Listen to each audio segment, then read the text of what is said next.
Yasna 50. Zarathustra comes before his God, the wise Lord, like a bard of ancient times. In the main part of the hymn, stanzas 4 to 11, he tells him his intention of praising and worshiping him by the traditional means which we know. In the attitude of prayer, with outstretched hands, he will sing verses. Thus, in the manner of the poets of the Veda, harnessing swift steeds which will speed towards the divinity and bring him back to the worshiper. But there is more. He knows that he is not just any professional of prayer. He is conscious of a personal relation with his Lord.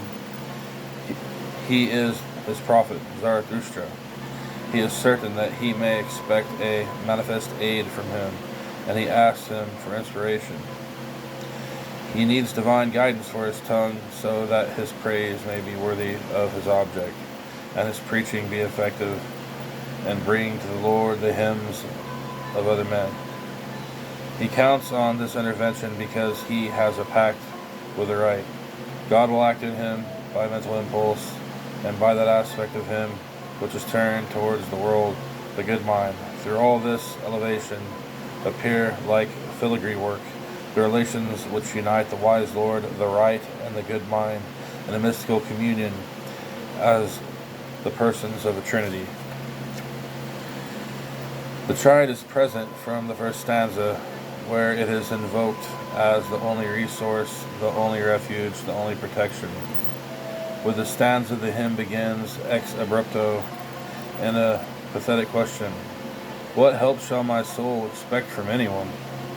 This help of which he is in great need is material, the protection of my cattle, as well as spiritual, an invocation, that is to say, no doubt, in the communion by prayer. The wise Lord, the right, and the good mind only can bring this secure. The two following stanzas resume this idea with regard to material help. The rest of the hymn to spiritual help. Stanza 2, like the preceding one, begins with a question: how to obtain the ox. The answer establishes a necessary relation between prosperity and righteousness. The former is the reward of the latter. It is within reach of any man who lives on this earth among the multitudes that sees the sun, provided he lives according to order. Stanza 3 specifies one particular kind of the righteous, Tuam the ox. The source of this prosperity will thus be granted those who see the lands of the enemy of the right and make them bear fruit.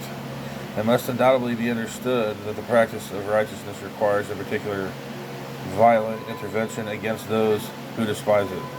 It is by accident that the dominion is named here, as well as the triad, the dominion which represents the martial function, or more generally, temporal political power. This entity appears again in stanza 4, always in union with its superiors.